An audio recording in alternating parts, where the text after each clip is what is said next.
স্বামী বিবেকানন্দের জন্মদিনকে সামনে রেখে গোপীবল্লভপুর ২ নম্বর ব্লকের কুলিয়ানাতে শুরু হলো যুব উৎসব ২০২৬। কুলিয়ানা অঞ্চল যুব উৎসব কমিটির দ্বিতীয় বর্ষের এই যুব উৎসব চলবে আগামী ৬ দিন।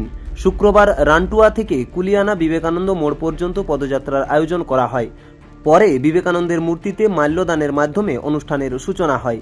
উপস্থিত ছিলেন নয়াগ্রাম বিধানসভার বিধায়ক দুলাল মুর্মু, গোপীবল্লভপুর ২ নম্বর পঞ্চায়েত সমিতির সভাপতি সর্বরী অধিকারী, পূর্ত কর্মাধ্যক্ষ টিঙ্কু পাল, ঝাড়গ্রাম জেলা পরিষদের শিক্ষা কর্মাধ্যক্ষ সুমন সাউ, উৎসব কমিটির মুখ্য উপদেষ্টা স্বপন পাত্র প্রমুখ।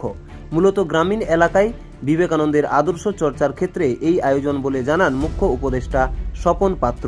আগামী ৬ দিন বিভিন্ন ধরনের সাংস্কৃতিক অনুষ্ঠানের আয়োজন করা হয়েছে কমিটির পক্ষ থেকে। আজকে কুলিয়ানা ৪ নম্বর অঞ্চল যুবগোষ্ঠীর উদ্যোগে স্বামী বিবেকানন্দের জন্মদিনকে সামনে রেখে আমাদের যুব উৎসবের আজকে শুভ সূচনা হলো।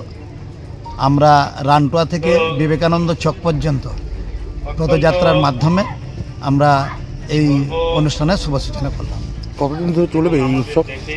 এই অনুষ্ঠান আমাদের ৬ দিন ধরে চলবে। কততম বর্ষ এটা? এটা হচ্ছে আমাদের ৩য় বর্ষ।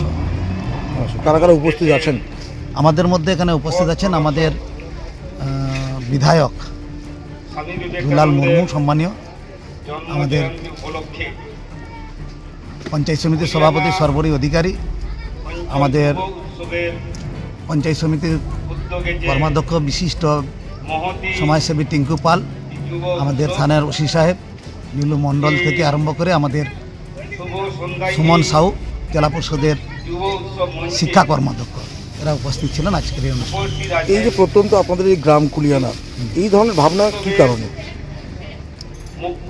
অ্যাকচুয়ালি যেটা ভাবনা হচ্ছে, এই জায়গায় আমাদের যে স্বামী বিবেকানন্দের যে চিন্তাভাবনা, সেই চিন্তাভাবনাকে এই এলাকার মানুষ বা আমাদের যুব সমাজ যারা আছে তাদেরকে উদ্বুদ্ধ করে ওনার চিন্তাভাবনা এগিয়ে নিয়ে গিয়ে সঠিক সমাজ ব্যবস্থা করার জন্য এই চিন্তাভাবনা এখানে নেওয়া হয়েছে।